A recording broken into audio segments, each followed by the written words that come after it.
pretty simplified. Let's start by, I hope you would have attempted few problems from the sheet already. Let's start by solving these problems.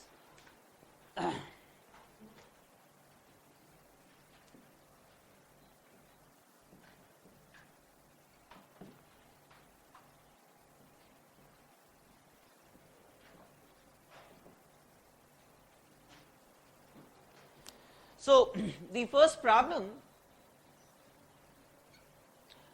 where we have 1 plus 2I z minus 1 minus 3I equal to pi by 4.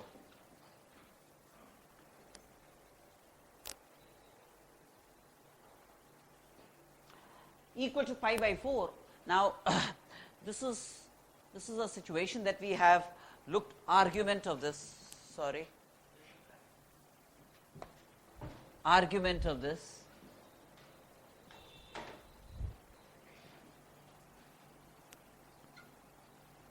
equal to pi by 4 is a situation that we have dealt with in the past.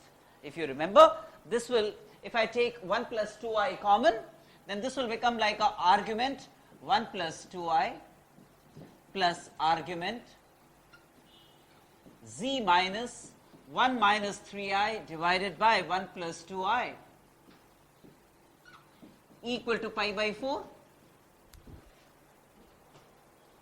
right? Pi by 4 is like tan inverse 1, this is like tan inverse 2. So, I transpose tan inverse minus tan inverse 2. Eventually, I get this of the form argument z minus z naught. This can be expressed as x plus I y, right? So, z naught by multiplying dividing by 1 minus 2I, it could be written as z naught, some z naught equal to some constant a, and this will be part of a straight line. Remember this? This will be part of a straight line. Argument z minus z naught equal to a is part of a straight line. Clear? So, the locus of this is part of a straight line. I have discussed a similar situation in the previous class, so I am not going to spend more time than this on this. This is not a full straight line, but part of a straight line. Now, let us look at the next one. Can I wipe this off? Right?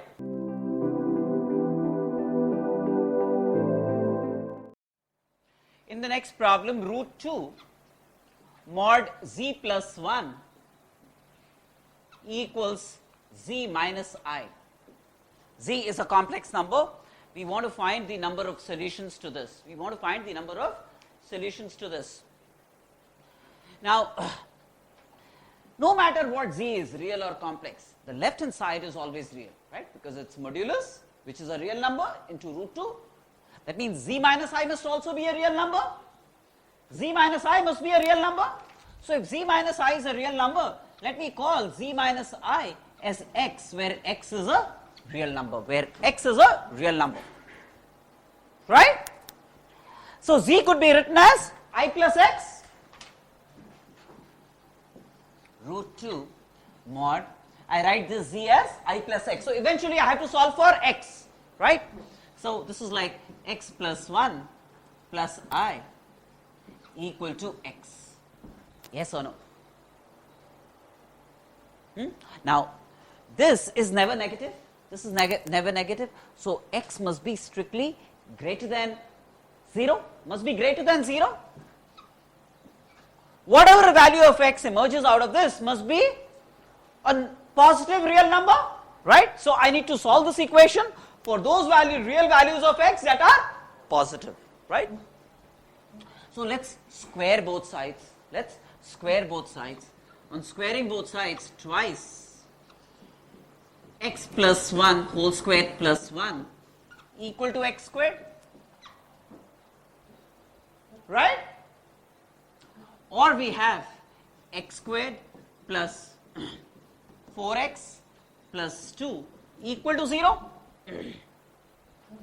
plus 4 equal to 0, right? Or we have x plus 2 whole squared equal to 0, which gives me x equal to minus 2 comma minus 2, which is a negative number. That means there are no solutions to this, because if only I had got, let's say, x equal to 3, x equal to 1.5, that would have been a solution. I plus x then would have been the solution for z.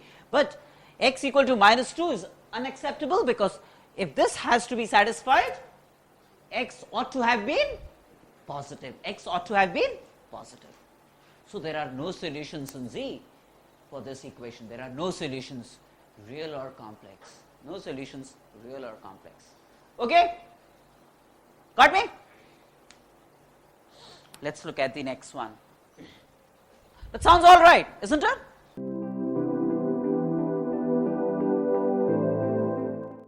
Z1, Z2, Z3 are vertices of a triangle in problem 3. Z1, Z2, Z3 are vertices of a triangle such that mod Z1 minus Z2 is mod Z1 minus Z3. Mod Z1 minus Z2 is mod Z1 minus Z3. That means distance of Z1 from Z2 is the same as distance of Z1 from Z3. That means Z1 must lie on the perpendicular bisector of Z2 and Z3. This equation really means that if this is A, which is Z2, this is B, which is Z3, then distance of Z1 from Z2 same as distance of Z1 from Z3. That means Z1 must lie on the perpendicular bisector of AB. Z1 must lie on the perpendicular bisector of AB, very clearly, right? Now, given this, I mean, it could lie anywhere on the perpendicular bisector. Now, given this, we need to evaluate argument of 2Z1 minus Z2 plus Z3 divided by Z3 minus Z2. We need to evaluate this. Argument 2Z1 minus Z2 plus Z3 divided by Z3 minus Z2. Right? This is what we need to evaluate. What we do is we divide both numerator and denominator by 2. So this argument is the same as argument Z1 minus Z2 plus Z3 by 2 divided by Z3 minus Z2 by 2. Right? Now, this point M, the midpoint of AB, must have position vector Z2 plus Z3 by 2. Yes or no? The position vector of M, the midpoint of AB, must be Z2 plus Z3 by 2. Right? Z1 minus this is this vector MP. This vector MP, the numerator vector Z1 minus this is the vector MP, final position minus initial position. Right? The denominator vector, now realize that this vector is Z3 minus Z2. This vector is Z3 minus Z2. Therefore, Z3 minus Z2 by 2 must be a vector parallel to this and half in size. Z3 minus Z2 by 2 is a vector parallel to Z3 minus Z2 but half in size. So, Z3 minus Z2 by 2 must be a vector like this. Must be a vector like this. Right? Yes or no? So, now what does this mean? So, Z3 minus Z2 by 2 is a vector like this. And clockwise rotation means it's going to be minus pi by 2. Makes sense to all of you? Right?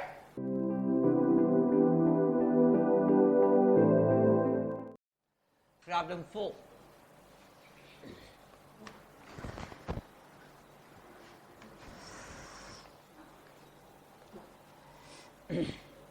In problem 4, Z1 and Z1 bar are adjacent vertices of a regular n-gon polygon.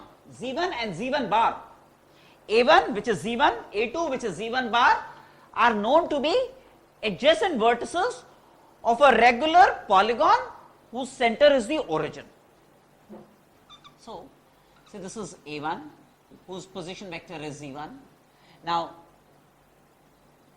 the reflection of A1 about the x-axis, that's A2, will be Z1 bar.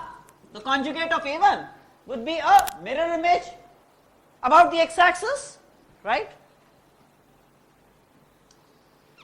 And both A1, both Z1 and Z1 bar have the same modulus R, yes or no? have the same modulus r. But the argument of z1, if that's theta, then the argument of z1 bar will be minus theta. Right? Now, what's z1? z1 therefore would be r1 e power I theta, z2 would be, r e power minus I theta, z1 bar is r e power minus I theta, clear?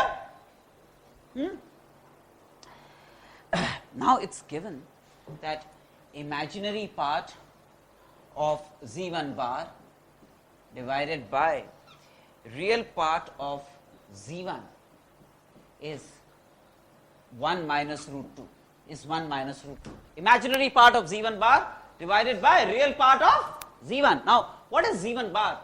z1 bar then turns out to be r cos theta minus I sin theta, and when I expand, and z1 is r cos theta plus I sin theta,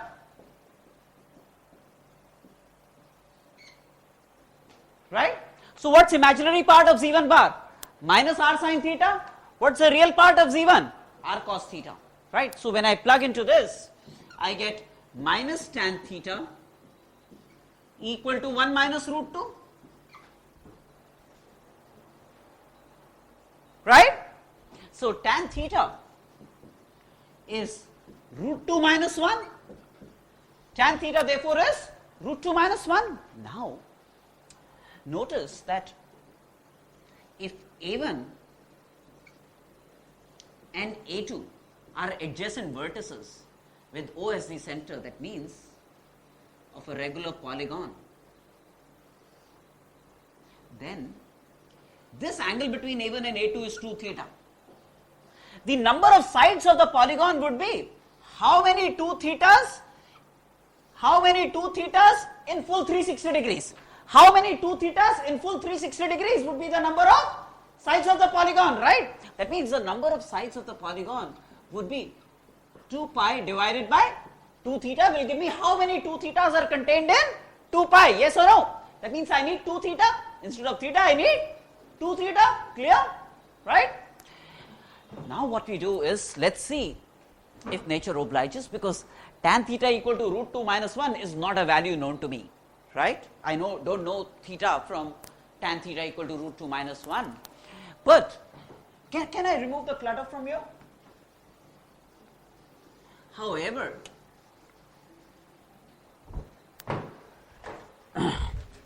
tan 2 theta,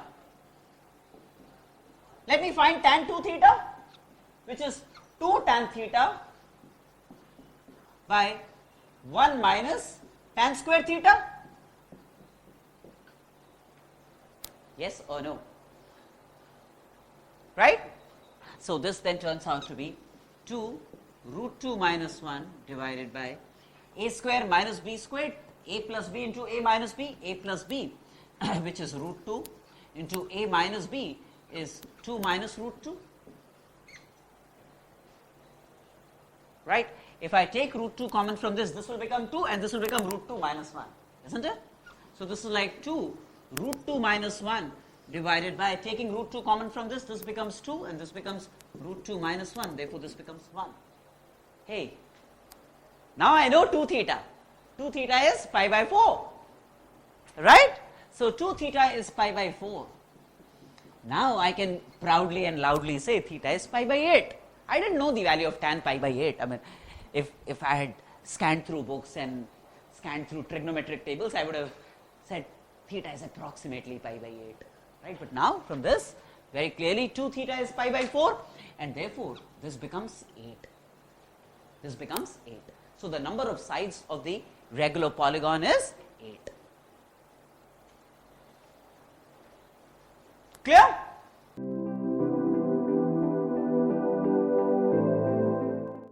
Argument z plus I equal to minus pi by 4.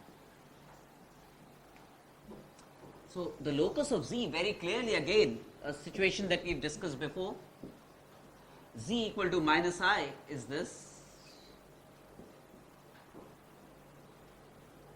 if I draw a line making an angle 45 degrees in the counterclockwise, in the clockwise sense like this, and I select a point P here, then do you realize that this vector is z plus I, this vector is z plus I, and it makes an angle minus pi by 4 with the positive direction of the x-axis. So, all points on this ray only in this quadrant will be commensurate with this. And what happens when z is minus I? Undefined, because argument 0 is not defined. So, that is why I excluded this point. Z equal to minus I is excluded.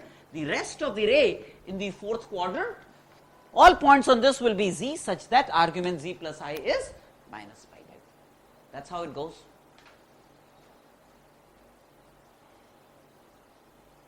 Is that all right or not? Right?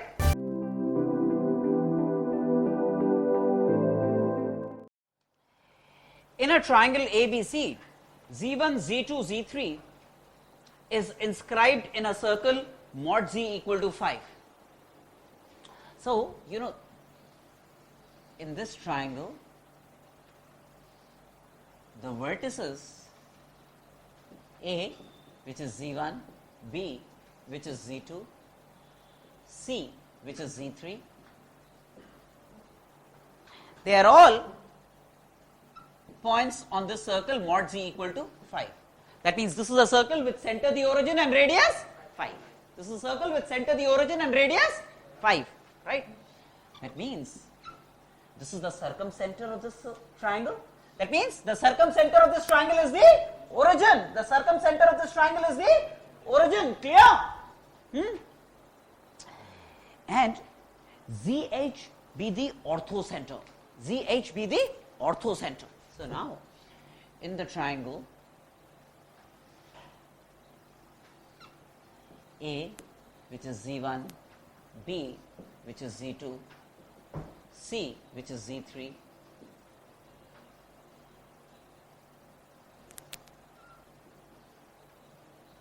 H, the orthocenter, O, in this case the origin, the circumcenter, and G, the centroid are collinear points, and that the centroid divides the line joining H and O in the ratio 2:1, right? And do you realize that the position vector of G, centroid, would be z1 plus z2 plus z3 by 3, right? So, Z of G is z1 plus z2 plus z3 by 3. That's the position vector of the centroid. OG, that's a vector. OG, that's a vector. OG, position vector of G. And OH, the vector OH would be 3 times the vector OG. Do you realize that? The vector OH would be 3 times the vector OG. But OH is what? The position vector of H. From the origin to H would be the position vector of H. So ZH would be 3 times OG. OG is the position vector of G. OG is the position vector of G, yes or no? Right? But position vector of G is this z1 plus z2 plus z3 by 3. So, the position vector of the orthocenter turns out to be z1 plus z2 plus z3. That's the position vector of the orthocenter of the triangle. Clear?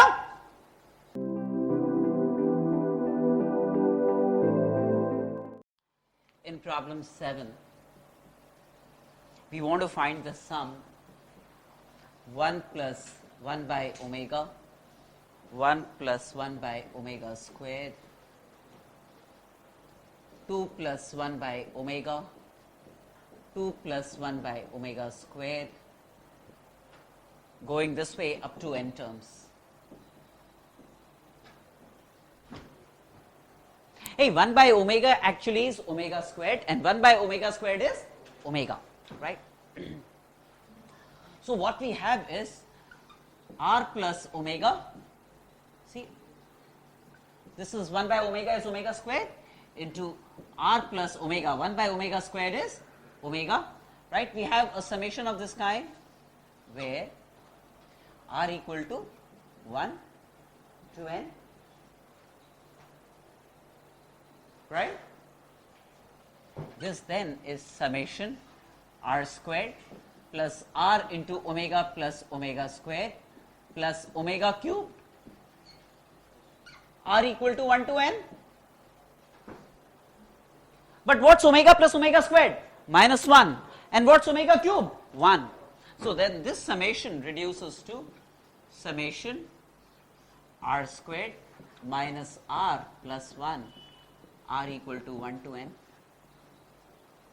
And summation r squared, sum of the squares of the first n natural numbers, which is n into n plus 1 into 2n plus 1 by 6 minus summation r n into n plus 1 by 2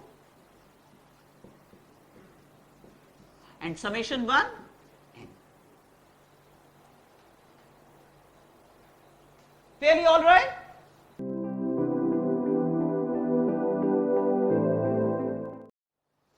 Z1, Z2, Z3 are the vertices of triangle ABC and Z0 the circumcenter of triangle ABC. We want to find, this is a triangle ABC, whose vertices are Z1, Z2 and Z3 are the vertices of this triangle, right? And the circumcenter is Z0. The circumcenter is Z0. We want to be able to show that Z0, the circumcenter, would be summation Z1 sine 2a, means Z1 sine 2a plus Z2 sine 2b plus Z3 sine 2c divided by summation sine 2a. We want to be able to show that this is the circumcenter Z0 of triangle ABC. Clear? So now, we'll tinker around with this expression a little bit, in the sense, instead of showing this, what we would do is say, we have like a Z0 sine 2a, Z1 sine 2a, right? So we can say Z0 minus Z1 sine 2a plus, and then we have Z0 sine 2b, and then we have Z2 sine 2b. Z0 minus Z2 sine 2b plus, then we have Z0 sine 2c here, and then we have Z3 sine 2c. So Z0 minus Z3 sine 2c. We will instead show that this is 0. We will instead show that this is 0.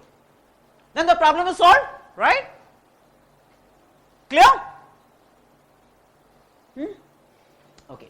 So let's look at this expression. From this expression E, just the left hand side, let me take Z0 minus Z1 common, and you will see why I did that. So from the expression E, I take like a Z0 minus Z1 common. Then we have sine 2a plus Z0 minus Z2 by Z0 minus Z1 sine 2b plus Z0 minus Z3 by Z0 minus Z1 sine 2c. Right? That's the expression, just slightly rewritten by taking Z0 minus Z1 common, right?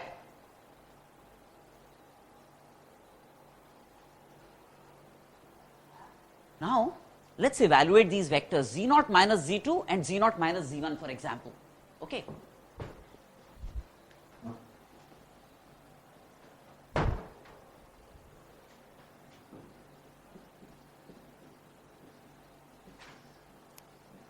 Z0 minus Z1, this vector. What is Z0 minus Z2? This vector is Z0 minus Z2, yes or no? This vector. Final position minus BO, the vector BO is z0 minus z2, this has its direction, right? What's the modulus of the numerator vector? The circumradius r, right? Now, what's the denominator vector z0 minus z1? The vector AO is z0 minus z1, and this is the direction of z0 minus z1. This is the direction of z0 minus z1. What's the modulus of the denominator vector? The circumradius r. So what's the modulus of this whole thing? 1. Because the modulus of the numerator is r, the modulus of the denominator is r. So the modulus of this is r, e power I. Now theta will be the argument of this, r, which is 1, 1 is the modulus, r by r, 1 is the modulus, e power I theta. What will be theta? Theta will be the argument of this. That means argument of z0 minus z2 by z0 minus z1. Now the argument of this means what? The amount by which you must rotate the denominator vector so that it coincides with the numerator vector. Denominator vector is z0 minus z1. The amount by which it has to be rotated so that it coincides with the numerator vector is, hey, what is this angle?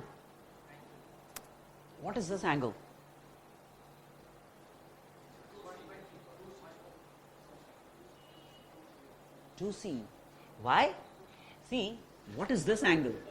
Angle at the center is twice the angle on the circumference, vertically opposite angle. So this in magnitude is 2c, right? Angle at the center is twice the angle on the circumference. This is of magnitude 2c. This is also of magnitude 2c and anti-clockwise. So 2c, right? So e power I 2c. That's this vector. Yes or no? Okay. So we know how to deal with this. This vector is 1 e power I 2c. Let's learn how to deal with this one. Oh, this is z0 minus z3. Right?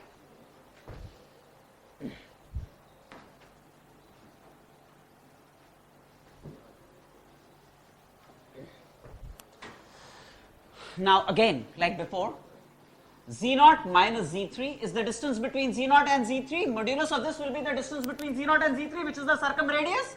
z0 minus z1, which also has modulus r. So the modulus of this will be 1, like before. Now z0 minus z1 is this vector. The denominator vector. z0 minus z3. z0 minus z3 is this vector.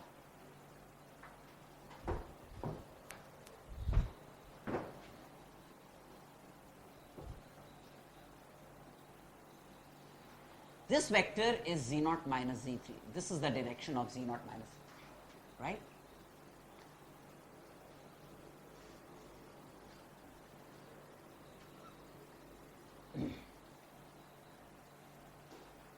This is the vector z0 minus z3.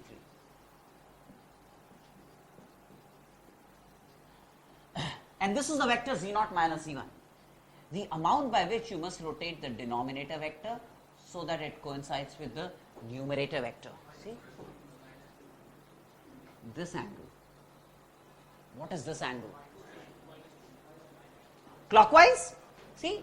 This angle is the same as this angle in magnitude. This is 2b, angle at the center, twice the angle on the circumference, and these two are vertically opposite angles. So if this is 2b, this will be 2b. This will be 2b or not 2b. But clockwise, so minus 2b. So minus 2b. So 1 e power minus I 2b. So far so good. Right? So all that we need to do is z0 minus z1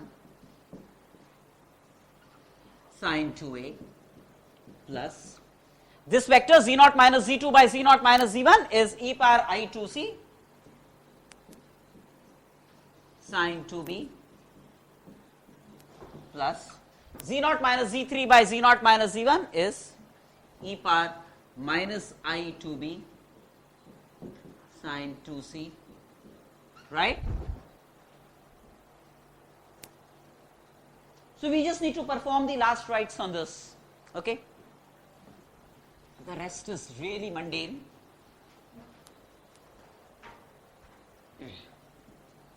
Because this expression could be written as Z0 minus Z1 into sine 2a plus, this I can write as cos 2c plus I sine 2c.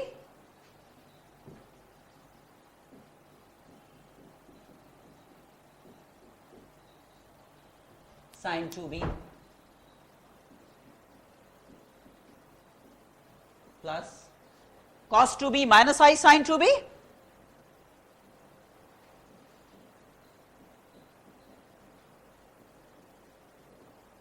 sine 2c.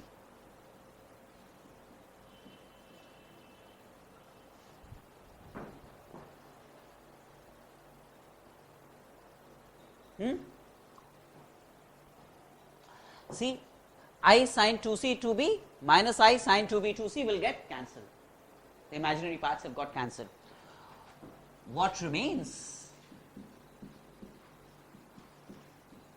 is sine 2a plus, now sine 2b cos 2c plus sine 2c cos 2b, sine x cos y plus sine y cos x, sine x plus y. So sine twice b plus c.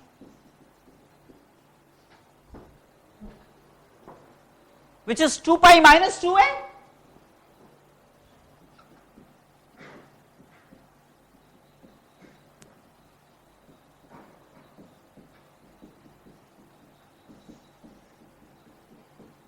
But sine 2 pi minus 2a is minus sine 2a, and what remains is nothing, 0. These zeros always make you really happy.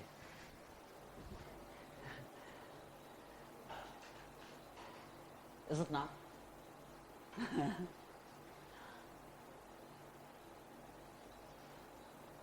Right? All right. Now, in fact, one recommendation is that I want you to remember this as a result. The circumcenter is summation Z1 sine 2a divided by summation sine 2a. I want you to remember this as a result.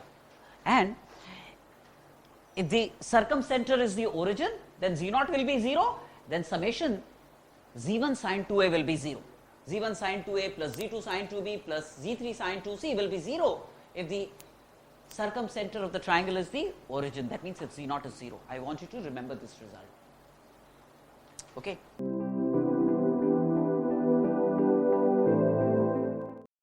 We want to solve this equation Z plus Z bar plus mod Z minus Z bar equal to 2 and mod of IZ minus 1 plus Z minus I equal to 2. We want to solve for Z. We want to solve for Z. Hey, in this equation, if I say Z is x plus Iy, then Z plus Z bar is 2x and Z minus Z bar would be 2Iy. Yes or no? So the first equation could be written as mod twice x plus mod twice Iy equal to 2. But mod I is 1. X and y are real numbers. Mod I is 1. So we have mod x plus mod y equal to 1. Right? And do you realize the graph of mod x plus mod y equal to 1? Okay. See, very simple. The way to draw this graph is, let me draw the graph in the first quadrant. In the first quadrant, mod x will be x, mod y will be y. So in the first quadrant, it's going to be the straight line x plus y equal to 1.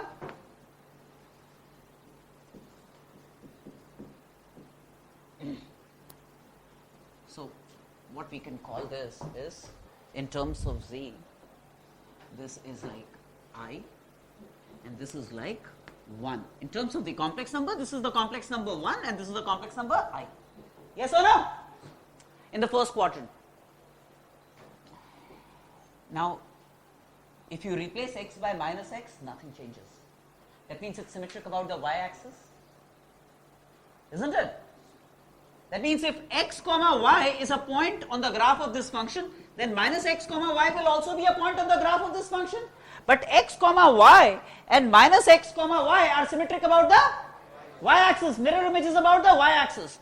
So since it's symmetric about the y-axis, this is the complex number 1. Right? Okay. Replace y by minus y, nothing changes. That means it's symmetric about the x-axis. This would be the complex number minus I. Yes or no? This is A, B, C, D. What do you say? So that's a graph of 1. We actually want to find the intersection of these two graphs. When I say solve for z, that means find the intersection, right? Now if I check this out, see this minus 1 could be written as I squared. This minus 1 could be written as I squared. And if I took I common from this, then mod I will be 1. So this will become mod of z plus I plus mod of z minus I equal to 2. That means, what is this? This is distance of z from minus I. This is distance of z from minus I. Nahin? Mod of z minus, you didn't understand this step? Okay. There was a minus 1 which I wrote as I squared. Then I took I common from this, z plus I, and mod I is 1, so mod z plus I. Mod z plus I is mod z minus minus I. That means distance of z from minus I plus distance of z from I is 2 such as z. The locus of this is this square. This represents all points on the circumference of the square, on the perimeter of the square. Yes or no? Yes, right? What is this? These are z's such that sum of the distances from minus I and I is 2.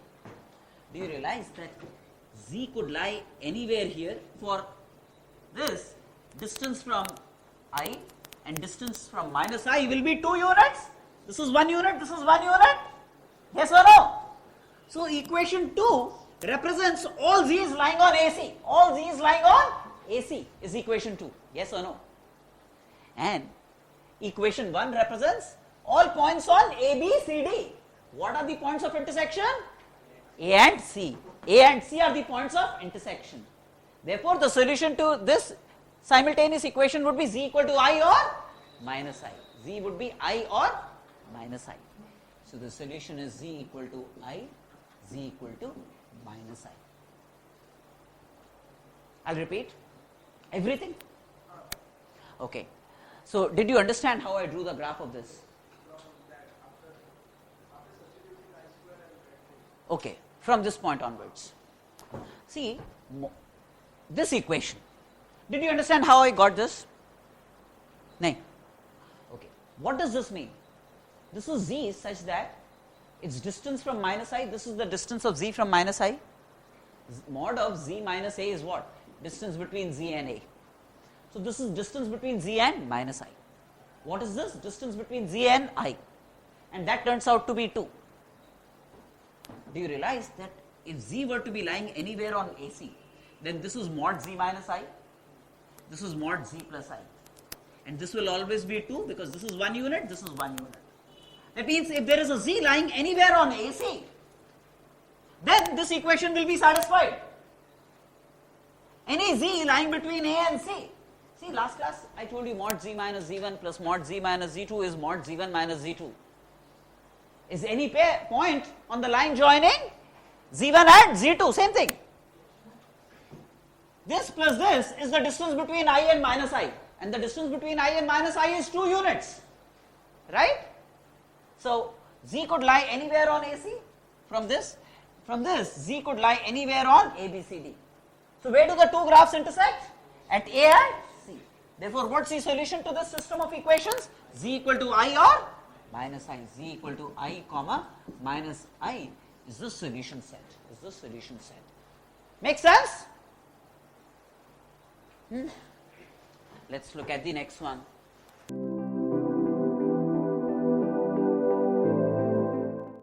Number 10.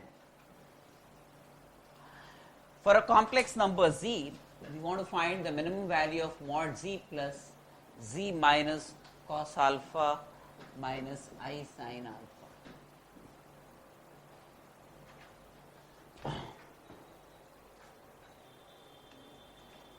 Minimum value of mod z plus mod z minus cos alpha minus I sin alpha. We need to figure that out.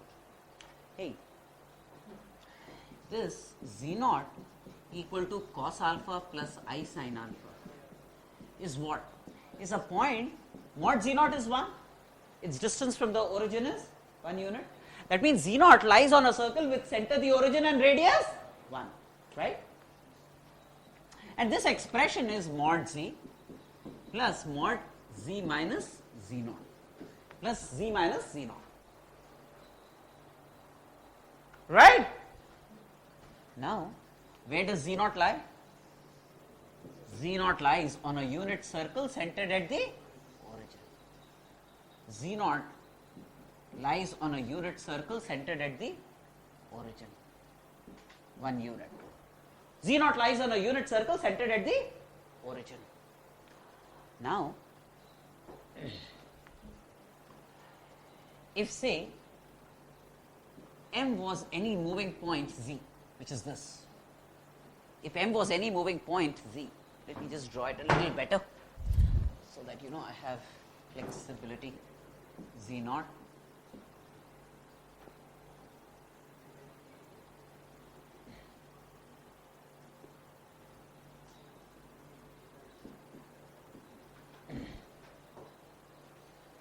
right. M could be anywhere in the plane. Z naught is a point on this unit circle centered at the origin. What is this length? Mod z minus z naught. Yes or no? Which is this? Mod z minus z naught. What is this? Mod z. Yes or no? What's the expression? The given expression is Pm plus Om. Pm plus Om is the given expression. See, mod z plus mod z minus z naught. Sum of two sides greater than or equal to the third side. So this must be greater than or equal to OP. But what's OP? 1. That means what's the minimum value of OM plus PM? 1. Minimum value is 1. Right?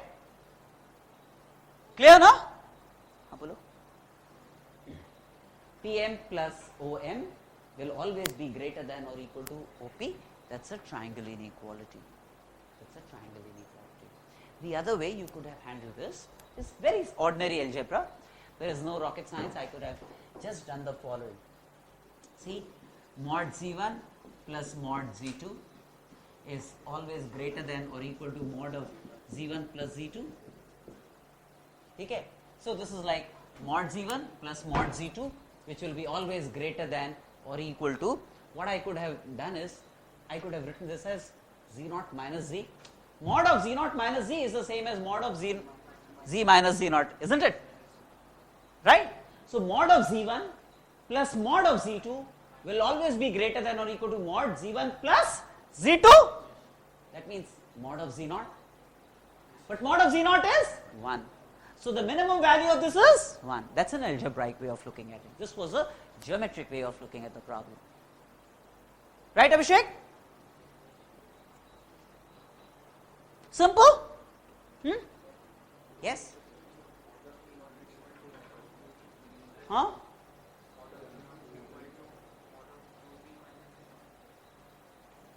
Mod of? Why 2z minus z? No. See, what I did was, this was mod of z minus z naught now. But mod of z minus z naught is the same as mod z naught minus z. It will not make a difference. So what? But then you are not eliminating z. I am looking at a smarter way to eliminate z, right? That's the reason I performed this manipulation, because I wanted z to go out and z not to stay put. You could have done that, but you would head nowhere if you did that.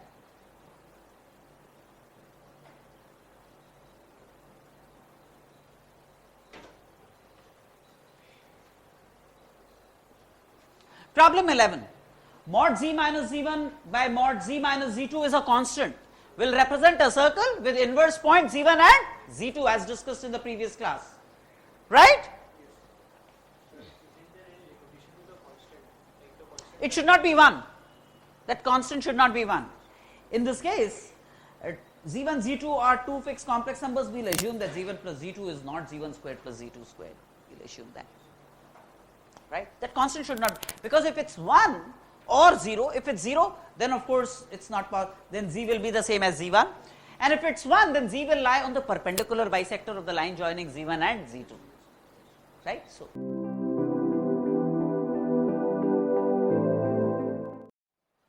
we are talking of the altitude of the triangle of maximum area that can be inscribed in the curve mod z minus 2 plus 2i equal to 4. What does this represent? A circle with center 2 plus 2i and radius 4. Actually, it does not even matter what center. Radius is 4. And the triangle of maximum area in this will be an equilateral triangle. This is just a triangle. This is a circle with radius 4. This is the maximum triangle, equilateral triangle. This is 4 units. This is 30 degrees, right? So this is 4 sine 30 degrees. This is 2 units, and this will be 4 units. So the required altitude would be 6 units. That's all, isn't it?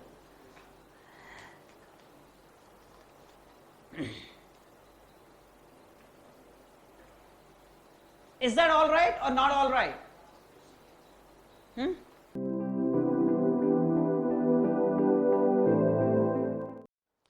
13 mod of 3z plus 5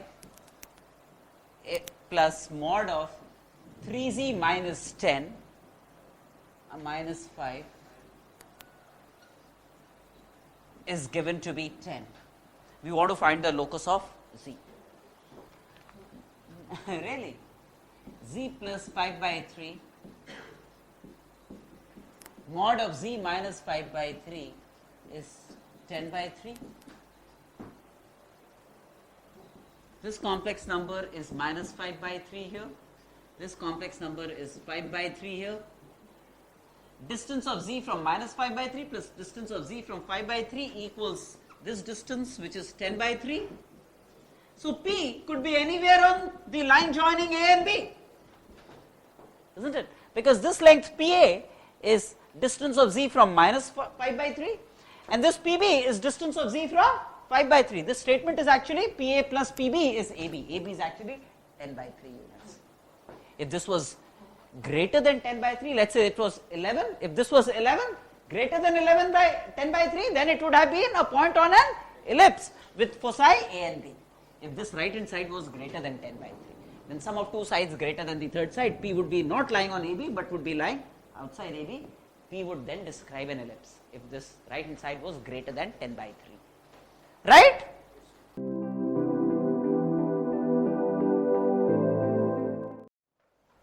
In the next problem, we have z1 minus 1 divided by z2 minus I is purely imaginary.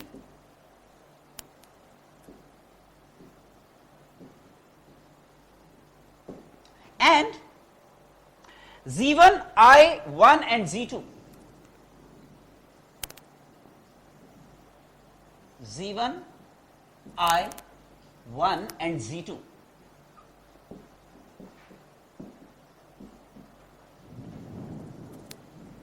Z1, I1 and Z2 are vertices of a quadrilateral taken in order. Now, what is, so let's interpret this. What is Z1 minus 1? Z1 minus 1 is this vector, right? Numerator vector. Z2 minus I is this vector, right? Now, if this is purely imaginary, that means its argument must be plus or minus pi by 2. That means argument of this is like Z1 minus 1 by Z2 minus I is plus or minus pi by 2. That means these two vectors are perpendicular to each other, and therefore ABCD must be a, nothing can be said. It's just a kite. It's easy to fall into a trap and say that it's a rhombus. It can just be a kite. A kite is not a rhombus. So nothing can be said about the quadrilateral. And in an exam, one of the options certainly will be a rhombus to make you go for that option. Because the moment you say diagonals are perpendicular, you're tempted to believe that the only thing possible is a rhombus. No, that's not the case. So nothing can be said about this quadrilateral. So the quadrilateral is the answer is a question. Can't say anything about this quadrilateral. Except that its diagonals are perpendicular, nothing else is known about this quadrilateral. Okay. So problem 15 then, let me know if I can wipe this off and if you are fine with this, right?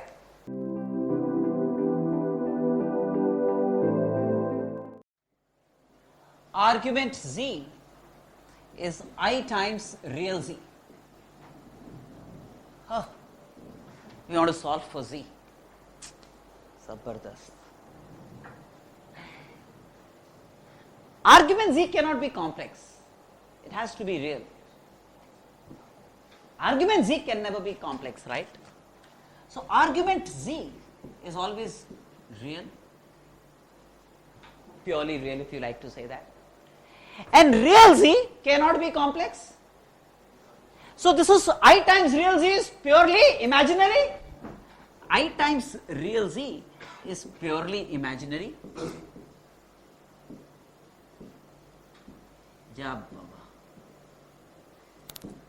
A real number is equal to a purely imaginary number.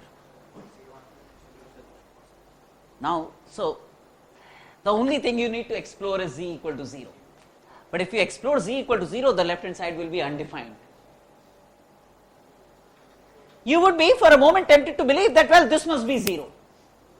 Real Z is 0. Right? That will give me argument Z equal to 0. Z is purely real.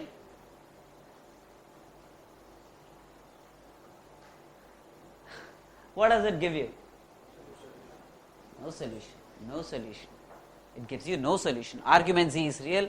I times real Z is purely imaginary. The equality of 2 is possible only if both are 0, if at all.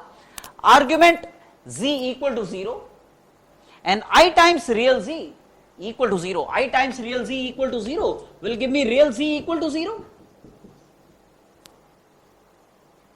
And argument Z equal to 0 will give me Z equal to real. Argument Z equal to 0 will give me Z equal to real. Yes or no?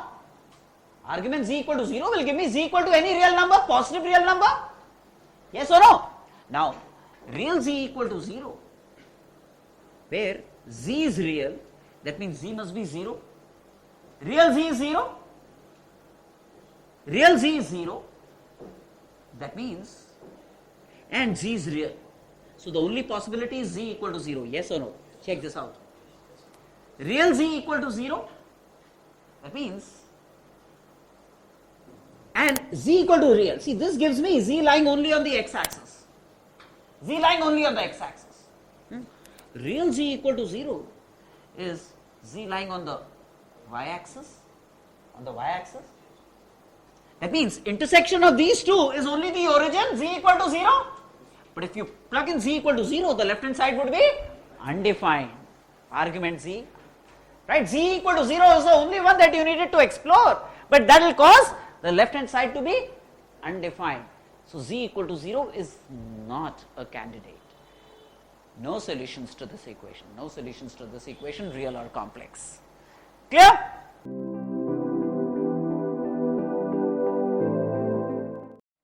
Z power n minus 1, n is a natural number, we will assume is z bar. We need to solve for z, we need to solve for z. Now,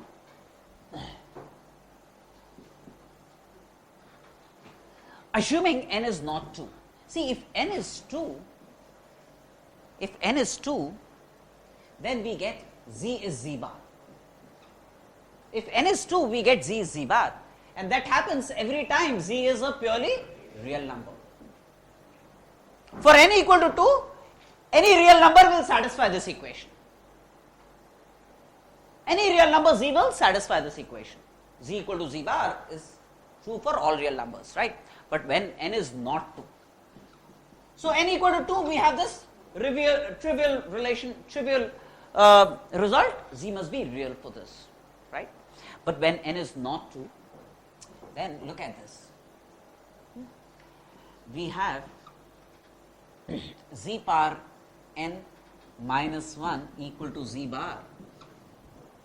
Let me take the modulus of both sides.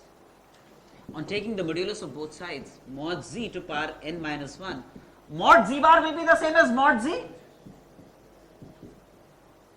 Mod z bar is the same as mod z. Therefore, mod z to power n minus 2 is 1.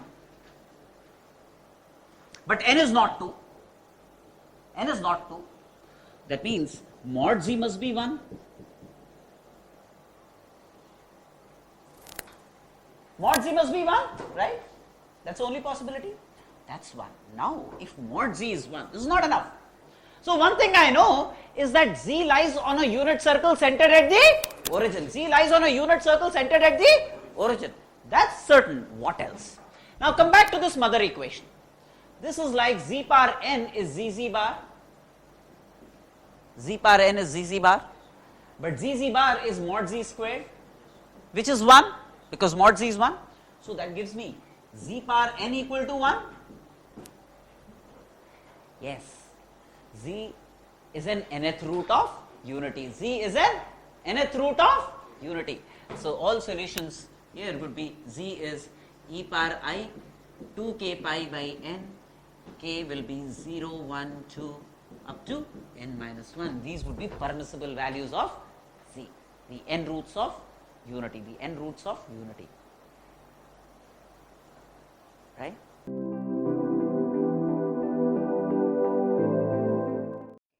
We need to have an idea of where z is located given this. Now this I can write as log mod z minus 3 anyways divided by log half greater than log mod z plus 3 anyways divided by log half same base. Log half is minus log 2, right? So log mod z minus 3 greater than log mod z plus 3 divided by minus log 2 minus log 2.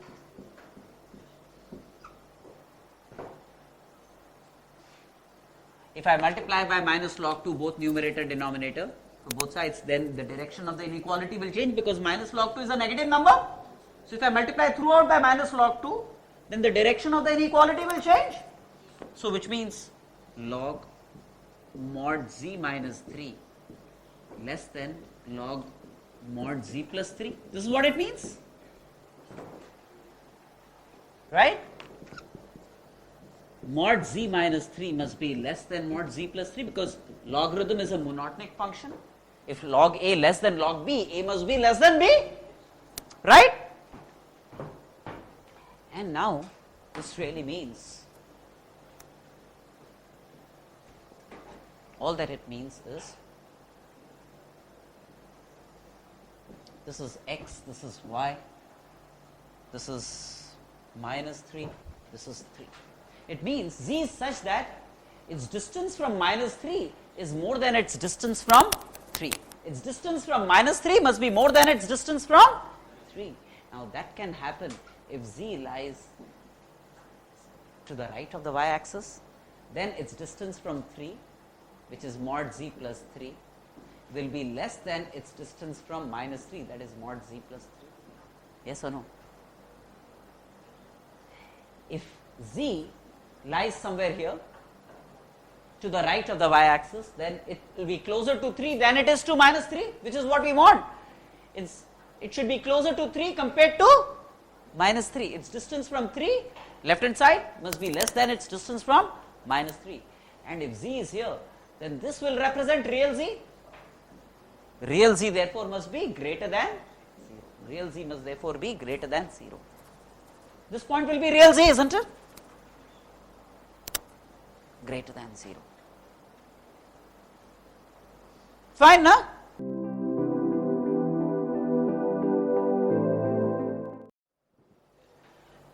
This is given and we want to check on what this is.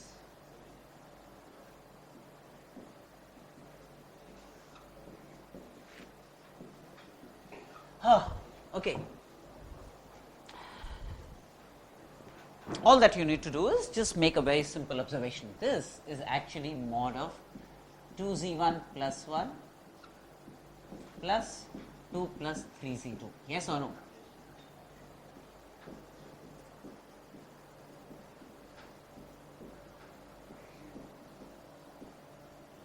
Hey, this is the complex number A, this is the complex number B, A, B. Mod of A plus B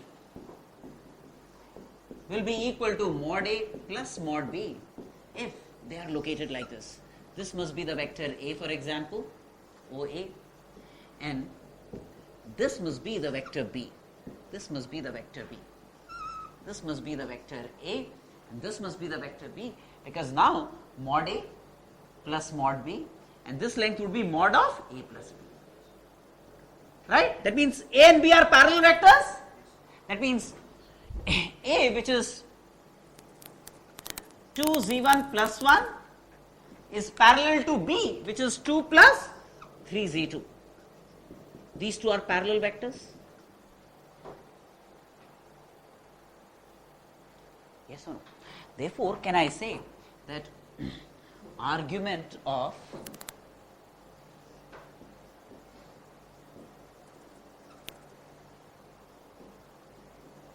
the amount by which you must rotate the denominator vector so that it coincides with the numerator vector will either be 0 or pi, right? Will either be 0 or pi if they have to be parallel, depending on their relative orientations. If the argument is 0 or pi, then that complex number must be purely real, must be purely real. That means 2z1 plus 1 divided by 2 plus 3z2 must be purely real. Now, come to this. Hey, we need 4z1, etc., 3z2. So now, if this is purely real, twice of this will be purely real. See, we can bring in 4z1 somehow. So twice of this is purely real. Twice of this is purely real. This minus 1 will also be purely real. See, then this 2 will get cancelled. That means 4z1 plus 2 divided by 2 plus 3z2 minus 1 must also be purely real. But this minus 1 will actually give me this. So this must be purely real. For the given set of conditions, this must be purely real.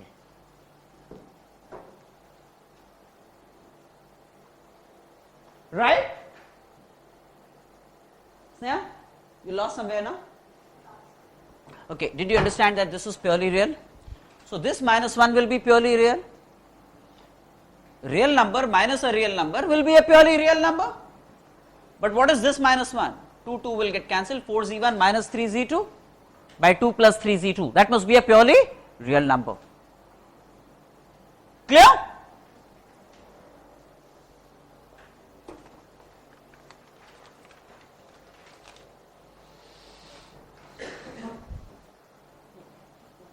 Can I wipe this off?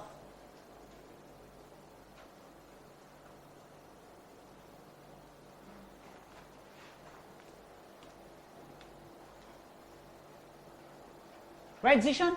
Got me?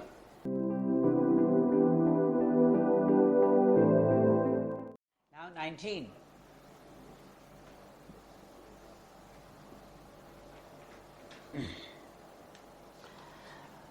We have a complex number Z1 such that mod Z1 is 12.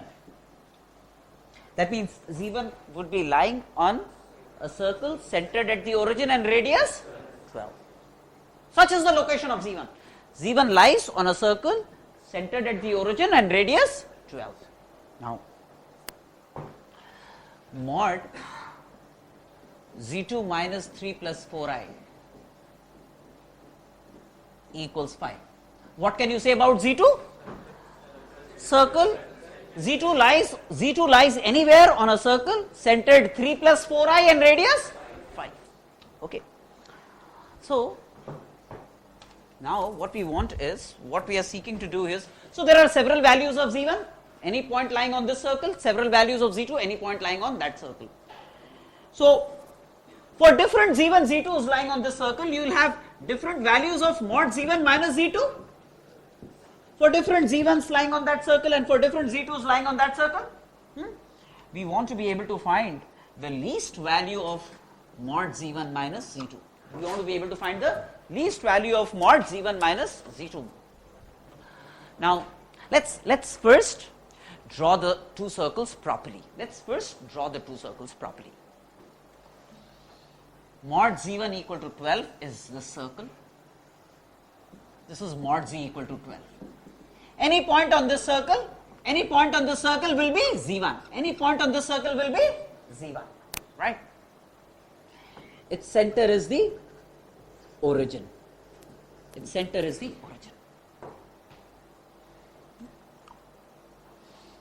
is a circle whose center is 3 plus 4i and radius is 5. Now,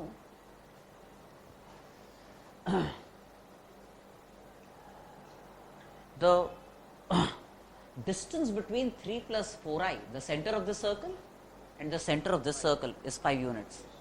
Distance between the two centers, let's say O is the center of one circle, C is the center of the other circle. O is the origin and C is the center of the other circle, which is 3 plus 4i, right?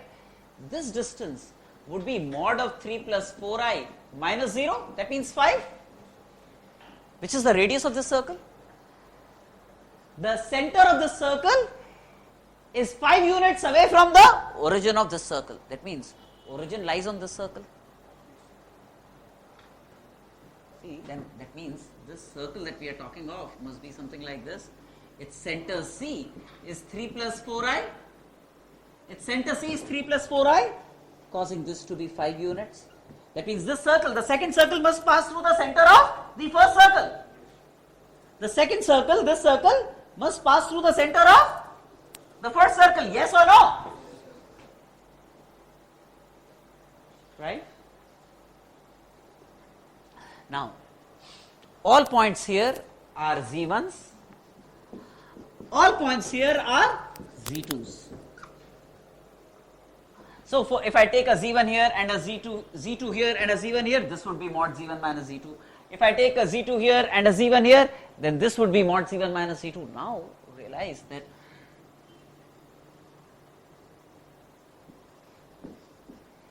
if I took a Z2 here and a Z1 here, then this will be the shortest mod Z1 minus Z2, yes or no?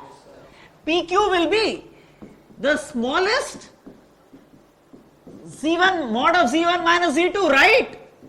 PQ will be the smallest of mod Z1 minus Z2s of all the mod Z1 minus Z2s available, right?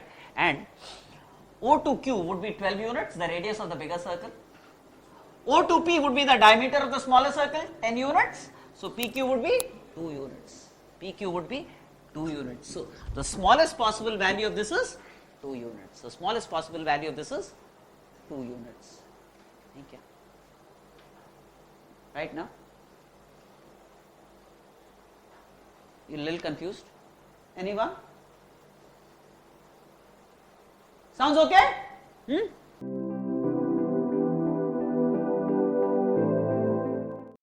Okay, next we have the circle problem 20. Mod z equal to 4 is a circle centered at the origin and radius 4. Z could be anywhere on a circle centered at the origin and radius 4.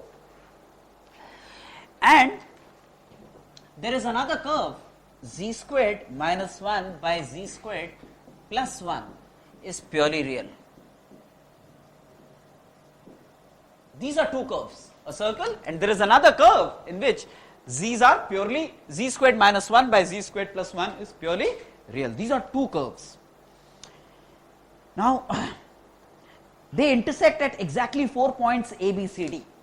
These two curves, this circle and this curve, is known to intersect at exactly 4 points A, B, C, D. We want to find the area of the quadrilateral A, B, C, D. Let's first get an idea of what this curve is. We know everything about this. We still don't know everything about this. Let's figure out, right? Now, if this is purely real, let me call it a purely real number.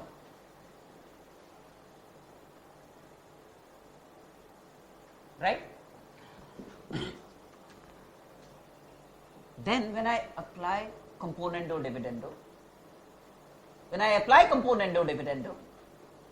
I get, let's say, 2z squared divided by 2 equals a plus 1 divided by 1 minus a is what I get.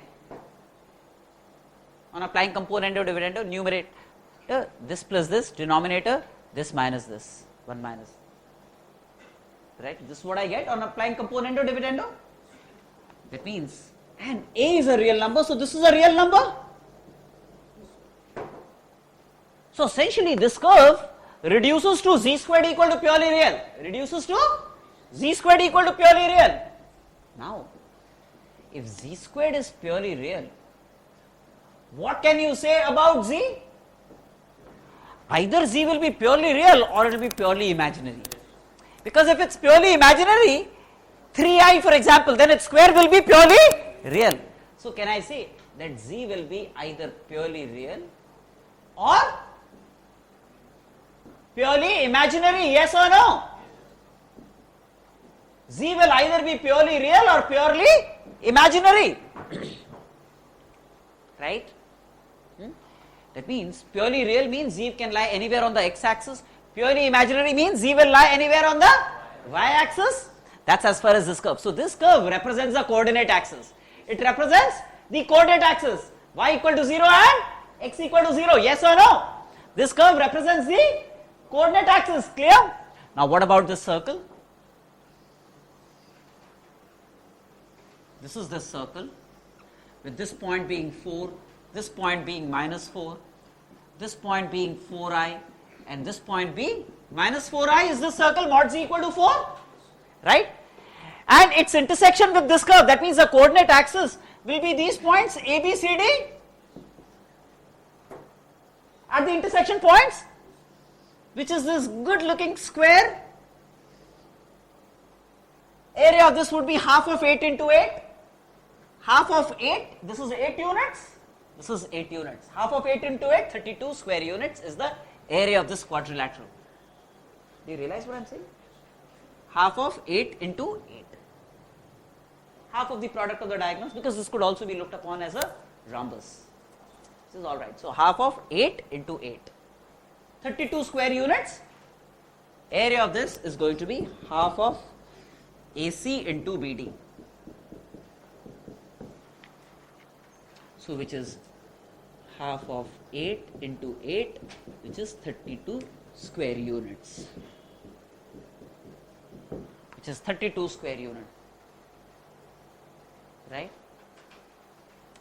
So these two curves intersect at points A, B, C, D, the 4 points as was expected, and the area of the quadrilateral formed out of these 4 points is 32 square units.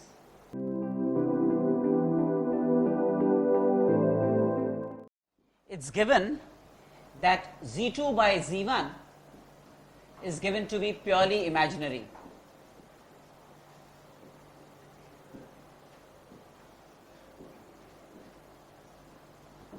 We want to be able to find the value of mod of 2z1 plus 3z2 divided by 2z1 minus 3z2.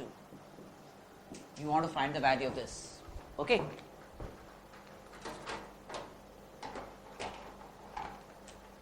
Now, if it's purely imaginary, z2 by z1 can be written as a real into I. That means I into a, where a is a real number, where a is a real number, right? 3z2 we know, and 2z1, 3z2. So, 3z2 by 2z1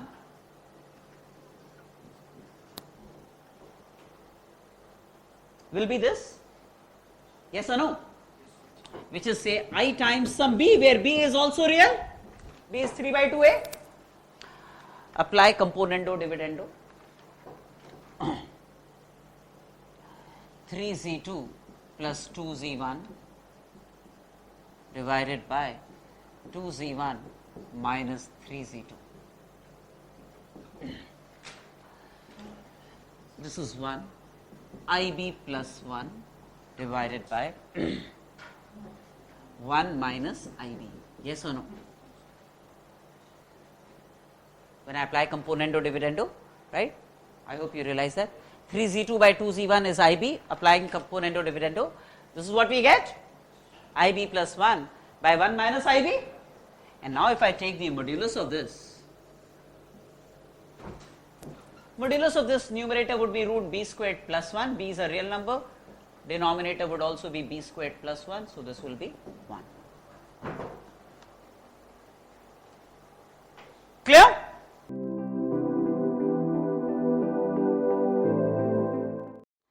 In 22, z1 and z2 are two complex numbers, and we have a z such that mod of z minus 3 plus 2i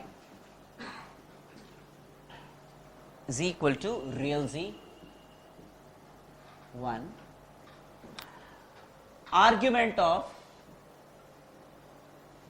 z1 minus 4i divided by z2 minus 4i equal to pi by 2. We want to find the argument of z1 minus 3 plus 2i divided by z2 minus 3 plus 2i.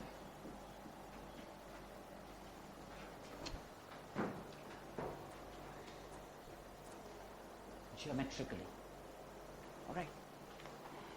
See,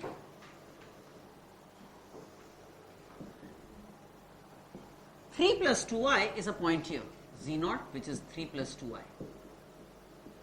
is a point here. This z is this point. What is the left hand side? Distance between z and z0 is the left hand side. Distance between z and z0 is the left hand side. The right hand side is real z. Do you realize that this is real z? Yes or no? So what it means is, distance of p from the y-axis is distance of p from S, which is z0. P must trace a parabola. SP is PM, and the directrix of the parabola must be the y-axis. The locus of P must be a parabola. Distance of P from z0 is distance of P from the y-axis.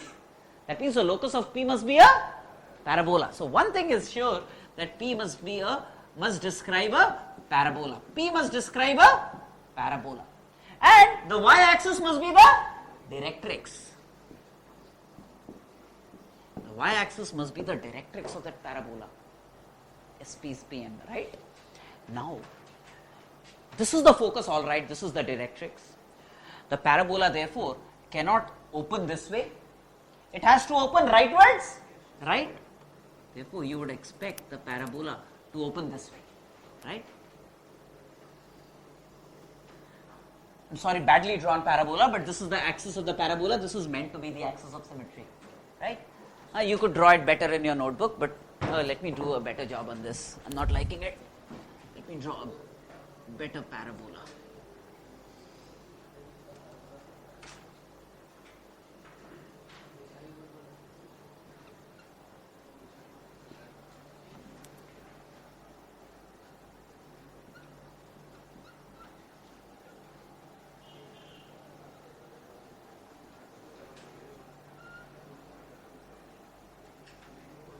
It must open rightwards because the directrix is here. The vertex of the parabola will be somewhere here. Clear? Good. Now, Z1 and Z2 are 2 points that satisfy this condition. That means Z1 and Z2 lie on the parabola. Z1 and Z2 lie on the parabola because they satisfy this condition. Okay. Now, come to this condition. This is the directrix, which is the y-axis. Y-axis is the directrix of the parabola.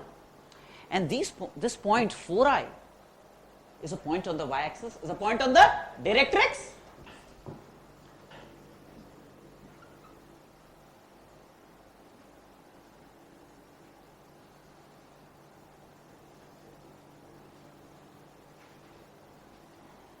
If this is Z1 and this is Z2 on the parabola, this is 4i.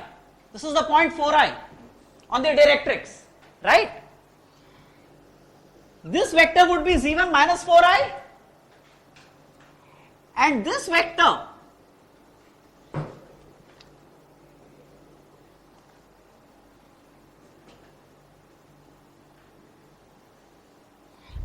must be Z2 minus 4i. This vector is Z2 minus 4i, this vector is Z1 minus 4i, right? And that's 90 degrees. That means Z1, Z2 must be a focal chord. Z1, Z2 must be a focal chord. This must be therefore a focal chord. Isn't it? Z1, Z2 must be a focal chord, and therefore this must be the focus S. This must therefore be the focus S of the parabola. Clear? And S is what? 3 plus 2i? 3 plus 2i. Right? Now, this is what we need to deal with. Z1 minus 3 plus 2i is this vector. Z1 minus 3 plus 2i is this vector, say Sm, is the vector Sm. M kahin aur use kiya, so let me just call it SR, ST. Okay. The numerator vector is the SR vector. The numerator vector Z1 minus 3 plus 2i is the vector SR. The denominator vector Z2 minus 3 plus 2i is the vector ST.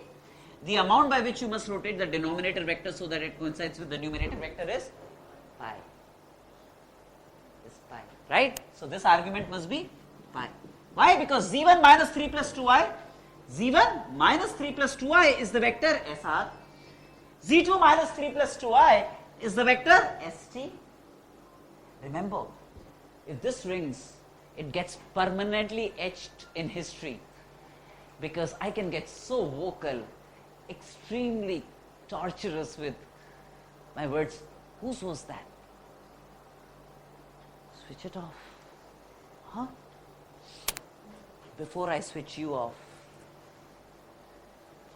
Okay, so this is pi.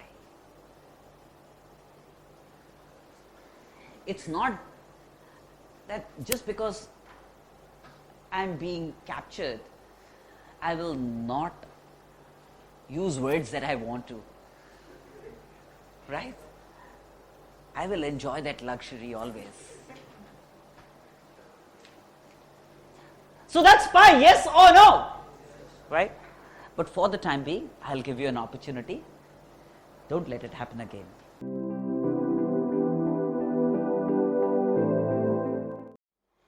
Okay, 23.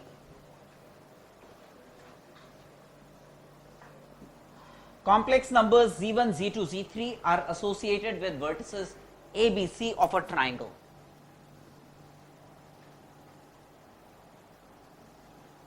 This is a triangle with vertices Z1, Z2 and Z3. D, E, F are the midpoints of AB, BC and CA.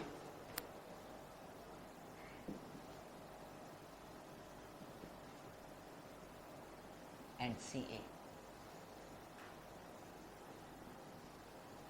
This is a triangle formed out of the midpoints of ABC. If Z4 and Z5 are in centers of ABC and DEF, Z4 is known to be the incenter of triangle ABC, and Z5 is the incenter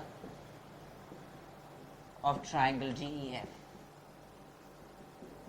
Incenter of triangle GEF. And Z6 is the centroid of ABC.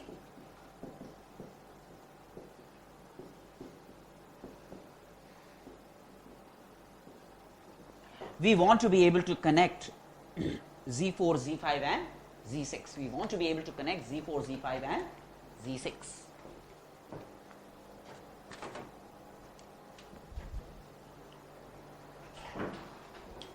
Now, again,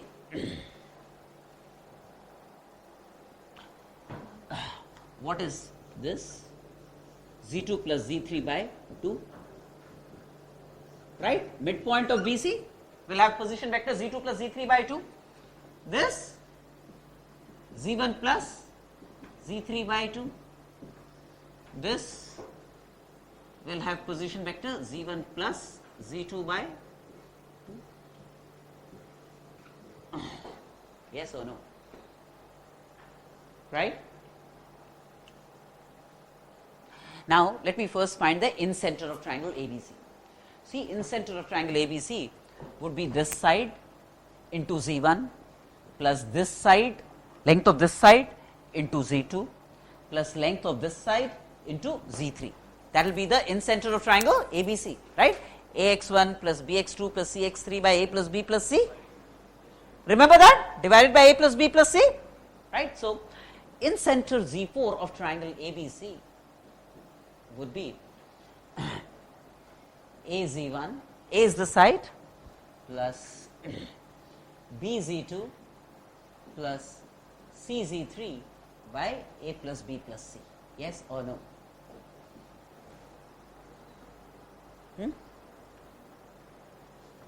Now, what is this side? This side is A by 2. What is this side? This is B by 2. What is this side? C by 2. I know the sides of the line joining the midpoints. Right? You know this, no? Line joining the midpoint is half of, right? Okay. Now, Z5 is the incenter of triangle GEF. So, that is going to be Z of E into A by 2 plus Z of F into B by 2 plus Z of D into C by 2 divided by A by 2 plus B by 2 plus C by 2. That will be Z5, the incenter of triangle GEF. Right? Z5, the incenter of triangle GEF. Let me just write it here, it's easier. More space here.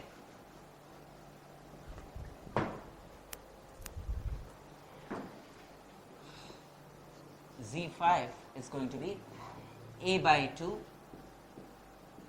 Z2 plus Z3 by 2 plus B by 2, Z1 plus Z3 by 2 plus C by 2, Z1 plus Z2 by 2 divided by A by 2 plus B by 2 plus C by 2.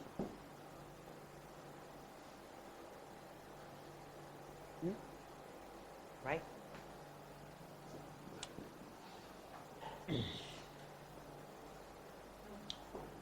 Two times Z5, as you can see this will get cancelled with this 2, and 2 times this would be 2 times Z1 plus Z2 plus Z3. Do you see that? Z2 plus Z3 plus Z1 plus Z3 plus Z1 plus Z2 would be 2 times Z1 plus Z2 plus Z3. Right?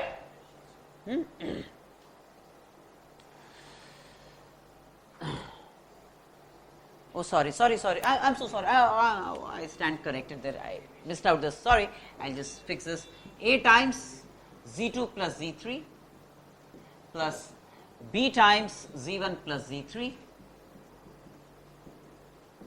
plus C times Z1 plus Z2 divided by A plus B plus C. So sorry.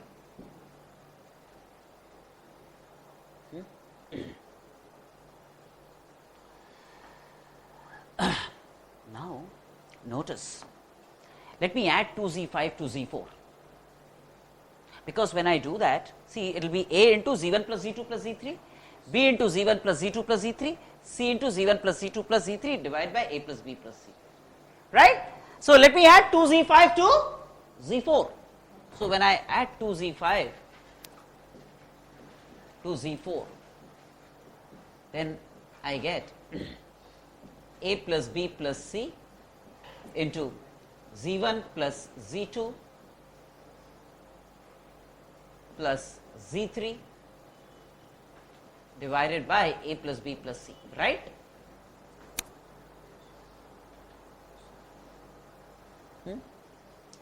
Hey, this is 3 times z6, 3 times the z of the centroid, this is 3 times z of the centroid, right. So, this is 3 times z6, right. So, one thing, z5, z4 and z6, what this really boils down to is the following. 2z5 plus z4 by 3 is z6. That is what it means. z4 is the incenter of triangle ABC. z5 is the incenter of the triangle of midpoints. z6 is the centroid of ABC, and this must be 2:1 from section formula. 2z5 plus z4 by z3, that means the incenter of the mother triangle, the incenter of the triangle formed by the midpoints, and the centroid of the mother triangle are collinear points, and that the centroid divides it in the ratio 2:1, right. So, the incenters of the two triangles and the centroid of ABC, they will be collinear points, they will be collinear points.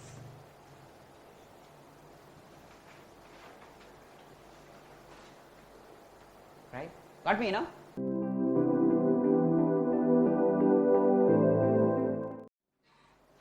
Now, it is given that a complex number z is such that z plus z bar whole squared is 12 minus 4 times mod z squared, 12 minus 4 times mod z squared.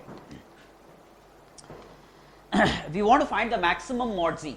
We want to be able to find the maximum possible value of mod z. Clear? Now, z I can write as r e power I theta, r cos theta plus I sin theta.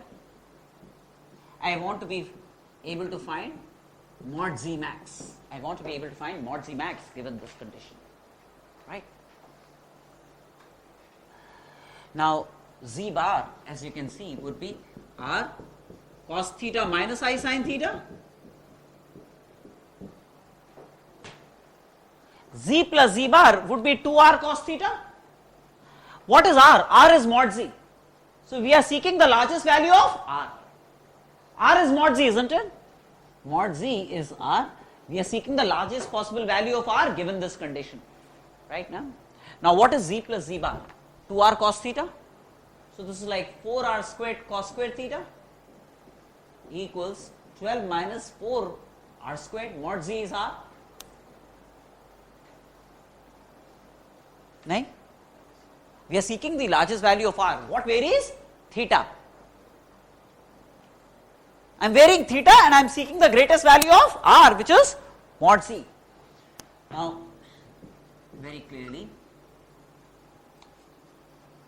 1 by 1 plus cos squared theta. This is what you get. Cos squared theta is always greater than or equal to 0. So, this will always be less than or equal to 3.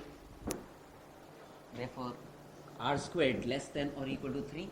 So, r max will be root 3. R max will be root 3. Isn't it?